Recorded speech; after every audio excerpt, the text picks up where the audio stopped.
Praise road. હું Stanley Macwan, મારી YouTube channel Gujarati Bible સ્ટડીમાં તમારું સ્વાગત છે.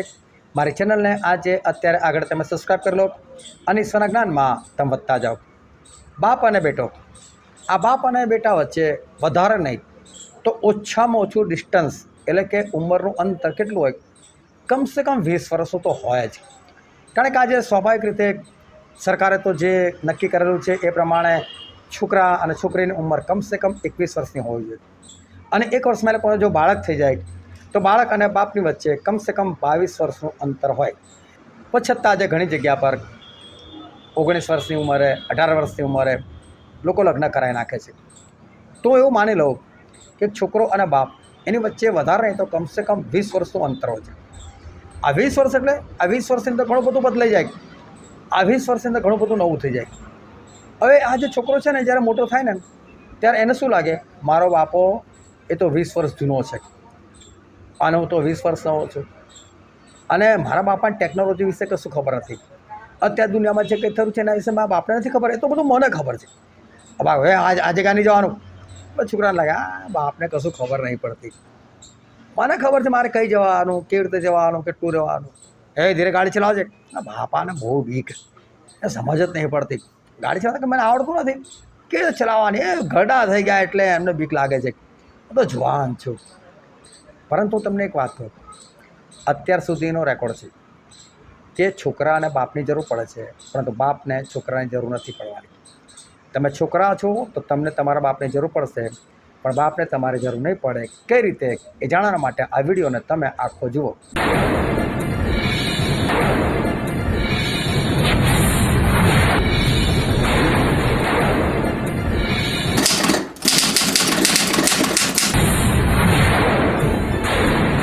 હાલેલુયા. ઈશ્વર પિતાનો પુષ્કળ આભાર માનિક. આજે આ જગ્યા પર આપણે એકઠા થયા છે ત્યારે આપણે ઈશ્વર પિતાના વચન તરફ જઈએ અને બાઇબલની અંદરથી લોકોની લખેલી સુવાર્તા તેના 15મો અધ્યાય અને આપણે વાંચીશું તેની 11મી કલમથી લઈને તેની 24મી કલમ સુધી. લોક 15, 11-24. વળી તેણે કહ્યું કે એક માણસને 2 દીકરા હતા. તેઓમાંના નાનાએ બાપને કહ્યું કે બાપા, મિલકતનો મારો જે ભાગ આવે તે મને આપ. તેથી તેણે તેઓને પોતાની પૂંજી વહેંચી આપી. થોડા દાડા પછી નાનો દીકરો સગડું એકઠું કરીને દૂર દેશમાં ગયો અને ત્યાં બદફેલીમાં પોતાની સંપત્તિ ઉડાવી નાખી. તેણે બધું ખર્ચી નાખ્યા પછી તે દેશમાં ભારે દુકાળ પડ્યો. તેને તંગી પડવા લાગી. તેથી તે જઈને તે દેશના વતનીઓમાંના એકના ત્યાં રહ્યો. તેણે પોતાના ખેતરમાં ભૂંડો ચારવા સારું તેને મોકલ્યો. જે સિંગો ભૂંડો ખાતા હતા તે સિંગોથી પોતાનું પેટ ભરવાને તેને મન થતું હતું. કોઈ તેને કશું આપતું નહીં. તે સાવચેત થયો ત્યારે તેણે કહ્યું કે મારા બાપના કેટલા બધા મજૂરોને પુષ્કળ રોટલી મળે છે અને હું તો અહીં ભૂખે મરું છું. હું અહીંથી ઉઠીને મારા બાપની પાસે જઈશ અને તેને કહીશ કે બાપા, મેં આકાશ સામે તથા તારી આગળ પાપ કર્યું છે. હવે હું તારો દીકરો કહેવાને યોગ્ય નથી રહ્યો. તારા મજૂરોમાંના એકના જેવો મને ગણ. પછી તે ઉઠીને પોતાના બાપની પાસે ગયો અને તે હજી ઘણે વેગળે હતો એટલામાં તેના બાપે તેને દીધો અને તેને દયા આવી. દોડીને તેને ભેટ્યો અને તેને ચૂમિયો કરી. દીકરાએ તેને કહ્યું કે બાપા, મેં આકાશ સામે તથા તારી આગળ પાપ કર્યું છે. હવે હું તારો દીકરો કહેવાને યોગ્ય નથી. પણ બાપે પોતાના નોકરોને કહ્યું કે સારામાં સારો જામો જલ્દીથી કાઢીને એને પહેરાવો, એને હાથે વીંટી ઘાલો, પગમાં જોડા પહેરાવો અને પાડેલા વાછરડાને લાવીને કાપો કે આપણે ખાઈને આનંદ કરીએ. કેમ કે આ મારો દીકરો મુઓ હતો તે પાછો જીવતો થયો છે, તે ખોવાયેલો હતો પણ પાછો જડ્યો છે. પછી તેઓ આનંદ કરવા લાગ્યા. ઈશ્વર પિતાનું વાંચેલું વચન આપણા માટે પુષ્કળ આશીર્વાદિત છે અને ઈશ્વર પિતાનું વચન સત્ય છે અને બાઇબલનું વચન કહે છે કે તમે સત્ય જાણશો અને સત્ય તમને મુક્ત કરશે. અત્યારે તો મારા છોકરાઓ મોટા થઈ ગયા, પરંતુ જ્યારે નાના હતા અને ઘણી વખત પેલા સગાઓ કે કોઈ આવે મિત્ર તો પેલા વ્યવહારમાં માને, એટલે કે કોઈના ઘરે ગયા છે તો બાળકોને ચલો હાથમાં કંઈક આપો, કોઈ 10, 20, 50, 100 આપીને જાય. અને એ લોકો જાય એટલે છોકરાઓની પાસેથી હું પૈસા લઈ લઉં ફટ દઈને, ચલો લા પૈસા લાવો. એટલે એ લોકો પૈસા આપી દે. પછી છોકરાઓને આદત પડી ગઈ કે પપ્પા તો લઈ જ લેવાના છે. એટલે ઘણી વખત પેલા આપે ને તરત લો પપ્પા એમ. એટલે છોકરાઓને એવું લાગે કે પૈસા તો અમારા જ અમને આપ્યા એમ. પછી એ લોકોને કહું ભાઈ છોકરાઓ તમને પૈસા નથી આપ્યા, તમારી પાસે મારું નામ છે ને તો આપ્યા છે. મારું નામ ના હોત તો કોઈ આવત નહીં, આવત નહીં તમને આપત નહીં. એટલે ઘણી વખત બાળકોને એવું લાગે છે કે અમે કંઈક છે કે અમને કોઈ કશું કરે છે, અમારું નામ છે. પરંતુ જ્યારે આપણે ઉડાવ દીકરાની આપણે વાત કરીએ તો એને ઉડાવ એટલા માટે કીધેલો છે કે એને બધું ઉડાવી નાખ્યું. એટલે આ તો એક પેરેગ્રાફ કે એક દ્રષ્ટાંત કે એક વાર્તા એને યાદ રાખવા માટે આપણે આ શબ્દ વાપર્યો છે કે ઉડાવ પુત્ર એમ.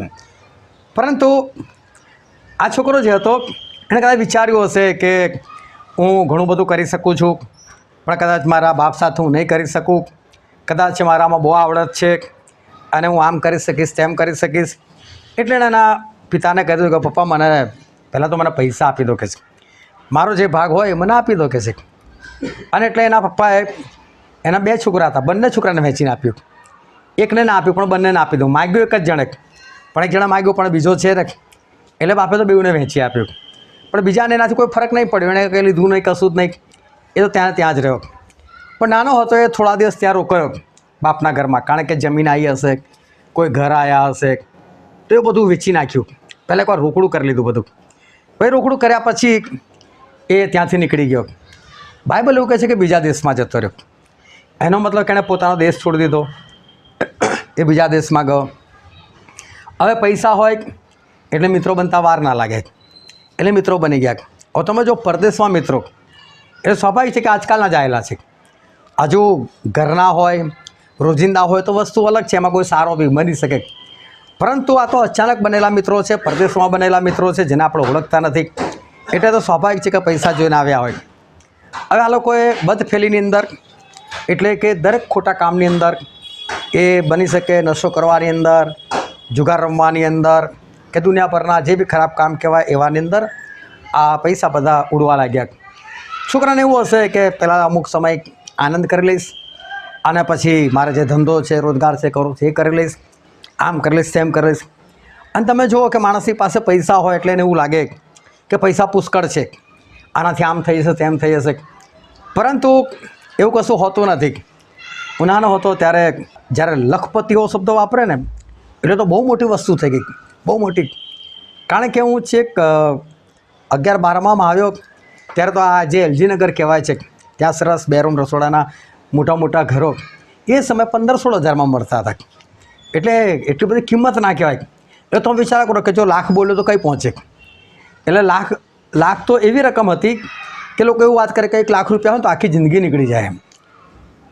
પરંતુ અત્યારે તો કરોડ હોય તો બી આપણે કશું વિચારતા નથી કે ભાઈ કરોડ રૂપિયા બહુ ના ચાલે. પરંતુ આજે પણ કદાચ કોઈ એવું કહે કે મારી પાસે 100 કરોડ એટલે કે 1 અબજ રૂપિયા છે, તો એવું લાગે કે એની જિંદગી આખી નીકળી જાય, એને કોઈ કમાવાની જરૂર નથી. પરંતુ ગમે એટલો પૈસો હોય, પરંતુ એ હંમેશા એને તમે વાપરો જ ને તો એ ખલાસ થઈ જાય, અને સમય પહેલાં પણ એ ખલાસ થઈ જાય. આ છોકરાને એવું કે કરીશ કરીશ કરીશ, પણ એકવાર જે કામમાં પડ્યો એ કામમાંથી એને ફુરસત મળે તો ગણી જો ને કે બચ્ચા કેટલા મારે શું કરવું જોઈએ. અને એટલે પૈસા ખલાસ થઈ ગયા ત્યારે એને ખબર પડી કે પૈસા તો ખલાસ થઈ ગયા. પૈસા ખલાસ થઈ ગયા એટલે મિત્રો જતા રહ્યા. પૈસા ખલાસ થઈ ગયા ત્યારે જ દુકાળ પડ્યો, અને ત્યારે જ નોકરીની જરૂર પડી. એટલે સમજો કે આ છોકરાની ઉપર ચારે તરફથી બધું આવી પડ્યું. હવે આ છોકરો નોકરી બી કરવા માગે છે. જો ભૂંડો ચરાવવા જતો હતો, એનો મતલબ કે આ કામ કરી શકે એવો વ્યક્તિ હતો, મહેનત કરી શકતો હતો, કરતો આ મહેનત. પરંતુ પરિસ્થિતિ એવી છે ને કે એવા સમયે એને નોકરીની જરૂર પડે કે જ્યારે એની પાસે કશું જ નથી. એટલે જેવી આવે એવી નોકરી એને કરવી પડશે. બીજી બાબત એ સમય દુકાળ છે, તો દુકાળમાં લોકોને જ ખાવાના વાતા હોય તો આને કોણ નોકરી આપે. એટલે આ છોકરાની પરિસ્થિતિ જે છે એ પરિસ્થિતિ બહુ જ ખરાબ થઈ ગઈ. અને એ જ્યારે ભૂંડો ચરાવે છે અને ભૂંડો જે સિંગ ખાય છે એ ખાવાનું જ્યારે એને મન થાય છે ત્યારે એ હોશમાં આવે છે. બાઇબલ કહે છે સાવચેત થયો, એટલે કે હોશમાં આવ્યો. હોશમાં આવ્યો એટલે કે એના બધા વિચારો આવ્યા કે યાર હું કેવો હતો અને કઈ જગ્યાએ છું. અને મારું જીવન ક્યાં હતું અને અત્યારે કેવી પરિસ્થિતિમાં છું, હું કેવા ઘરમાં રહેતો હતો, મારા ઘરમાં શું નહોતું, નોકરો હતા, ચાકરો હતા, મારો બાપ હતો, પૈસા હતા, જાહો જલાલી હતી, હું એવા ઘરનો છોકરો અને અત્યારે કઈ જગ્યા પર હું બેઠેલો છું. મારી પરિસ્થિતિ કેવી છે, હું ભૂંડો જોડે છું અને ભૂંડો જે ખાવાનું ખાય છે મને ખાવાનું મન થાય છે, એનાથી પેટ ભરવાનું મન થાય છે. એને વિચાર આવે છે કે હજુ બી મારા બાપનું ઘર તો એવું ને એવું જ છે ને, ત્યાં તો નોકરોને હજુ પણ ખાવાનું મળે છે, ત્યાં તો હજુ બી નોકરો પાસે રહેવાની જગ્યા છે, ત્યાં તો હજુ પણ જાહો જલાલી છે. અને આજે મારી પરિસ્થિતિ એવી છે કે જે મારા ઘરના નોકરની પણ નથી, એટલી બદતર એ મારી પરિસ્થિતિ છે. એવું વિચારે છે કે મેં મારા બાપ પાસેથી મારું તો લઈ જ લીધું, એટલે હવે તો છોકરો કહેવાને યોગ્ય નથી, પણ એક નોકર તરીકે બી રાખી લે ને તો બી મારી જિંદગી બહુ જોરદાર જશે, ખાવાનું મળશે, રહેવાનું મળશે, સારું સારું પહેરવાનું મળશે, કારણ કે નોકરો પણ એ સારાથી જીવે છે. મારો બાપ એટલો સારો છે એટલે એને થાય છે કે લાય હું મારા બાપ પાસે જાઉં. એને પોતાની જે પરિસ્થિતિ છે એ પરિસ્થિતિનું એને ભાન થયું કે મારી પરિસ્થિતિ ખરેખર કેવી હોવી જોઈએ, હું કેવા ઘરનો વ્યક્તિ છું અને ત્યારે કેવા ઘરમાં અને કેવા લોકોની સાથે રહું છું, એનું એને ભાન થયું. અને આ ભાન થવું એ બહુ જરૂર છે. હવે શું થયું, આ છોકરો એ ફરી પાછો પોતાના બાપના ઘરે આવે છે. એનો બાપ કદાચ સરસ મોટું ઘર હશે, બહાર સરસ બગીચો બનાવ્યો હશે, આંગણું હશે અને સરસ આરામ ખુરશી નાખીને એના બાપ બિંદાસ આમ બેઠા હશે, સામે રસ્તો હશે અને એ રસ્તા પરથી આ છોકરાને આવતો જોયો. છોકરો એ નથી કે જે ગયો છે, જે ગયો છે તો બહુ સાફ સુથરો હતો, એના વાળ સરસ હતા, એનો પહેરવેશ સરસ હતો, પણ જે આવી રહ્યો છે ને તો પેલા ભૂંડો જોડેથી આવી રહેલો છે, એટલે દુર્ગંધ મારતો છે, એના વાળ બાળ વધી ગયેલા હશે, દાઢી મૂછો વધી ગયેલી હશે અને આટલા પૈસા વાપરતા એને કેટલો સમય લાગ્યો આપણને નથી ખબર, કદાચ 2-4 વર્ષો વીતી ગયા હશે. અને આ છોકરો આવી રહ્યો છે પાછો, પણ એનો બાપો ઓળખી જાય છે, આવી પરિસ્થિતિમાં પણ ઓળખી જાય છે કે આ તો મારો છોકરો જ છે. એટલે એનો બાપ બહુ પ્રેમથી દોડે છે અને દોડીને છોકરાને ચોંટી પડે છે અને ભાઈ પર કહે છે એને ચૂમ્યો કરે. હવે વિચાર કરો, ખરેખર દુર્ગંધ મારતો હોય એને કોણ એ ચૂમ્યો કરે, પરંતુ બાપ છે અને બાપ છે એટલે પ્રેમ છે. બાપ આ બધું જોતું નથી અને બાપ એને ચૂમ્યો કરે છે અને એને લઈ આવે છે, નોકરોને બોલાવે છે, આ બધી માફી પણ માગે છે. એનો બાપ આ બધું સાંભળવા તૈયાર નહીં, છોડ ને ભાઈ જે થઈ ગયું થઈ ગયું, ચલો તું પસ્તે ના છે. બાપને ખબર પડી ગઈ બહુ થઈ ગયું, બસ મારા માટે આટલું બહુ છે, તું મરેલો હતો, તું જીવતો થઈ ગયો, તું ખોવેલો તો મને મળી ગયો, બહુ થઈ ગયું, ચાલ.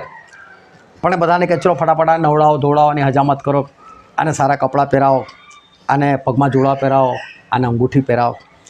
અને આ જે 3 બાબત છે એ ખરેખર બહુ જોરદાર છે. એક તો એને કહે છે કે કપડાં પહેરાવો, કપડાં એક આજ્ઞાપાલન દેખાડે છે, એને અંગૂઠી પહેરાવો. આ 2 વચ્ચેનો એક સંબંધ દેખાડે છે, સંબંધની એક નિશાની છે કે બાપ અને બેટાનો સંબંધ સ્થપાય છે. અને કહેવા તું આ અંગૂઠી પહેર કે છે, પગમાં જોડાયેલા તારી પાસે શાંતિ નથી, દેવા તને શાંતિ આપું છું. પણ આ બધું કોની પાસે હતું? બાપ પાસે હતું.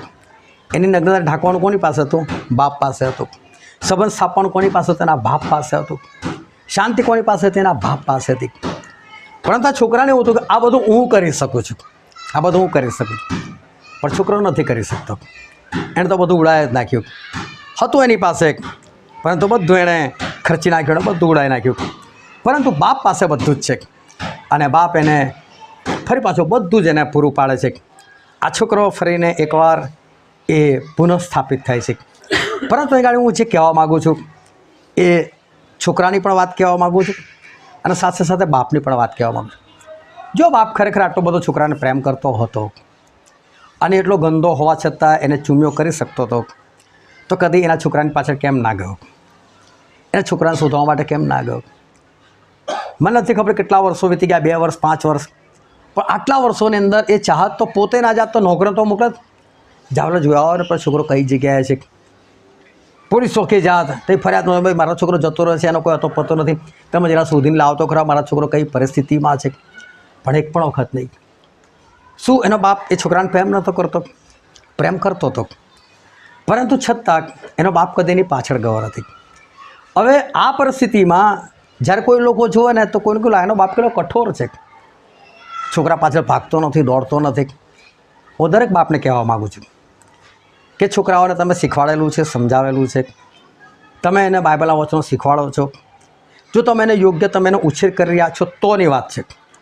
આ બધું તમે ઈમાનદારીપૂર્વક કરી રહ્યા છો, અને પછી પણ છોકરો જો નથી માનતો તો આવા કઠોર બાપ બનો. એની પાછળ જવાની જરૂર નથી, નાચવાની કોઈ જરૂર નથી. એને જવું છે જવા દો, એને મરવું છે તો મરવા દો, કોઈ વાંધો નથી. એ કઠોર બાપ બનો. તમારા હૃદયમાં પ્રેમ છે, ઈશ્વરને ખબર છે. તમે એને કેટલો પ્રેમ કરો છો એ ઈશ્વરને ખબર. શું આના બાપે પ્રાર્થના નહીં કરી હોય કે સર મારા છોકરાને પાછું લઈ આવજો? એટલે એના મનમાં પ્રેમ તો હતો. પણ જો તમે તમારા બાળકોને સારી રીતે ઉછેર કરો છો તોની વાત છે, અને તમારા બાપ તરીકે તમારું પોતાનું જીવન સારું છે તોની વાત છે. આ બે લાયકાતો જે બાપની અંદર છે એ બાપે એના છોકરાની કોઈ પણ દરકાર કરવાની જરૂર નથી. જો એ જાણી જોઈને ઉલટો જાય છે તો એને મરવા દો, એને મરવા દો. અને દરેક છોકરાને હું કહેવા માગું છું કે જો તમારો બાપ તમને સારી રીતે શીખવાડે છે, તમને શિક્ષણ આપે છે, તમને બાઇબલ પ્રમાણે ઈશ્વરના વચનો પ્રમાણે તમને ઉછેરે છે, તો એક વસ્તુ સમજી લો કે એનાથી દૂર જઈને જિંદગીમાં પણ તમારું કદી સારું નહીં થવાનું. તમે પોતાની જાતને ગમે તે સમજો, તમે ગમે એટલી ડિગ્રીઓ લઈ લો, પણ તમારું કદી સારું ના થાય. તમે ગમે એટલું કરી શકશો, કરવાનું કરશો, પણ નિષ્ફળતા જ નિષ્ફળતા ના થાય. બાપથી અલગ રહીને આપણે કશું જ નથી કરી શકતા. અને આપણો આકાશમાંનો બાપ એ તો ચોખ્ખું જ કહે છે, મારાથી નિરાળા રહીને તમે કંઈ જ કરી શકતા નથી. અને માટે આપણે કશું જ નથી કરી શકતા. આ સંબંધ આપણો ને પ્રભુ ઈસુ ખ્રિસ્તો પણ છે. એમના વગર આપણે કશું જ નથી કરી શકતા. પરંતુ એક જ વાત, એક એવા બાપ બનો કે પોતાના છોકરાને યોગ્ય શિક્ષણ આપો. પણ યોગ્ય શિક્ષણ આપતા પહેલાં તમારે પોતે યોગ્ય થવું જરૂરી છે. જો તમે પોતે યોગ્ય નથી થતા અને તમે પછી તમારા છોકરાને શિક્ષણ આપો છો, એ શિક્ષણ બિલકુલ અર્થ વગરનું છે. માટે આ વસ્તુનું ધ્યાન રાખો. અને છોકરાઓ જો તમારો બાપ યોગ્ય રીતે ચાલે છે અને તમે ચલાવવાનો પ્રયત્ન કરે છે તો એને અવગણના કદી પણ કરશો નહીં. એ પ્રમાણે ચાલજો. બાકી બીજી કોઈ જગ્યાએ આપણે આઝાદ થઈ શકવાના નથી, આપણું સારું થઈ શકવાનું નથી. પરંતુ કદી પણ બાપે છોકરાની પાછળ ફરવાની જરૂર નથી અને એને તરછોડવાની પણ જરૂર નથી. પણ વાત એક જ કે એને ઈશ્વરના રસ્તા પર તમે યોગ્ય રીતે ઉછેરો કે જેથી કરીને એ પણ આકાશના રાજ્યનો વારસદાર થાય અને તમે પોતે પણ આકાશના રાજ્યના વારસદાર થાઓ. કારણ કે આપણને જે બાળક મળેલા છે એ બાળક આપણા પોતાના નથી. એની અંદર જે આત્મા છે એ આત્મા ઈશ્વર આપેલો છે અને માટે બાળક ઈશ્વરનું છે અને ઈશ્વર આપણી પાસેથી હિસાબ લેશે. માટે જગતની દ્રષ્ટિએ નહીં પરંતુ આત્મિક દ્રષ્ટિએ બાળકોનો ઉછેર કરો. હાલેલુયા. તો આપણે દરેક જણા આપણી આંખોને બંધ કરીએ, આપણા મસ્તકો આપણે ઈશ્વરની હજુરીમાં નમાય. કારણ કે પ્રભુ આપણા મહાન છે, એ આપણા સગા પિતા છે. આપણી અંદર જે આત્મા છે તે ઈશ્વર આપેલો છે. આના માટે આપણે એ ઈશ્વરના આત્માની પરવા કરીએ, એમને આપણા અંદર સાચવી રાખીએ. કારણ કે એમના આત્મા થકી જ આપણે જીવીએ છીએ. એ આત્માને આપણે એવો બનાવીએ કે ફરી પાછો ઈશ્વરના રાજ્યની અંદર જ એ પ્રવેશ કરી શકે. અને માટે આપણે પોતે પણ યોગ્ય જીવન જીવીએ, પોતાના છોકરાઓને પણ યોગ્ય રસ્તા પર આપણે કેળવીએ કે જેથી કરીને આપણે અને આપણા બાળકો પણ આકાશના રાજ્યના વારસદાર થાય અને કોઈ પણ એ નરકનો વારસદાર ન થાય. પરંતુ આપણો આખો પરિવાર, પતિ પત્ની જેટલા બી બાળકો છે એ દરેકે દરેક જણ બચવા જોઈએ. આ વચ્ચેને સમજવા માટે ઈશ્વરની કૃપા આપણા દરેક પર થાવ.